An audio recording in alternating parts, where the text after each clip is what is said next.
नारद जयंती ज्येष्ठ माह के कृष्ण पक्ष की प्रतिपदा तिथि को मनाई जाती है।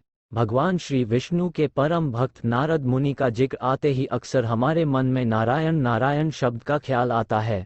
देवर्षि के नाम से पूजे जाने वाले नारद मुनि को सृष्टि का पहला पत्रकार माना जाता है। मान्यता है कि पौराणिक काल में देवर्षि नारद पूरे ब्रह्मांड में घूमते हुए हर छोटी से छोटी बात को देवताओं से दैत्यों तक और दैत्यों से देवताओं तक पहुंचाने का कार्य किया करते थे। देवर्षि नारद एक संगीतकार हैं और वे अपने साथ एक खड़ताल और वीणा रखते हैं। वे बुद्धिमान कहानीकार होने के साथ ही उनमें दूसरों को ज्ञान देने की पर्याप्त समझ भी है। महाभारत और रामायण के ग्रंथों में भी नारद मुनि के कई संदर्भ हैं। उन्होंने भगवान विष्णु भक्त प्रहलाद के जीवन में भी महत्वपूर्ण भूमिका निभाई। नारद मुनि ने असुर हिरण्यकशिपु के पुत्र प्रहलाद को शिक्षा दीक्षा दी।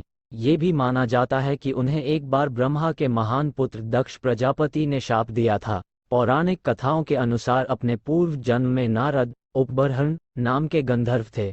उन्हें अपने रूप पर बहुत ही घमंड था। एक बार स्वर्ग में अप्सराएं और गंधर्व गीत और नृत्य से ब्रह्मा जी की उपासना कर रहे थे। तब उपबर्हण स्त्रियों के साथ वहां आए और रासलीला में लीन हो गए। ये देख ब्रह्मा जी क्रोधित हो गए और उपबर्हण को श्राप दे दिया कि उसका अगला जन्म शूद्र योनि में होगा। ब्रह्मा जी के श्राप के कारण उपबर्हण का जन्म शूद्रा दासी के घर पर हुआ। उपबर्हण भगवान की भक्ति में लीन रहने लगे। कहते हैं एक दिन वह एक वृक्ष के नीचे ध्यान में बैठे थे, तभी अचानक उन्हें भगवान की एक झलक दिखाई पड़ी जो तुरंत ही अदृश्य हो गई।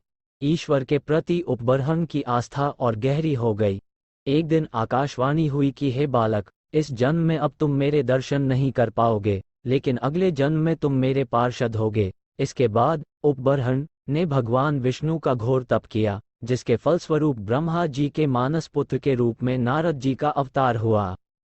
नारद जयंती के दिन भगवान श्री कृष्ण के मंदिर में बांसुरी चढ़ाने का बहुत ज्यादा महत्व है। मान्यता है कि इस उपाय को करने से साधक की बुद्धि, विवेक और सौभाग्य में वृद्धि होती है। इसी प्रकार नारद जयंती पर विष्णु सहस्त्रनाम और श्रीमद् भगवद गीता का पाठ करना बहुत ज्यादा शुभ और फलदायी माना गया है।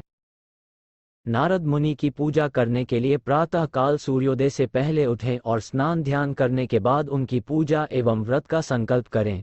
इसके बाद अपने पूजा घर में देवर्षि नारद और भगवान श्री विष्णु और लक्ष्मी जी का चित्र या मूर्ति रखकर पीले पुष्प, पीला चंदन, तुलसी, मिष्ठान, धूप, दीप आदि अर्पित करके सच्चे मन से पूजा करनी चाहिए।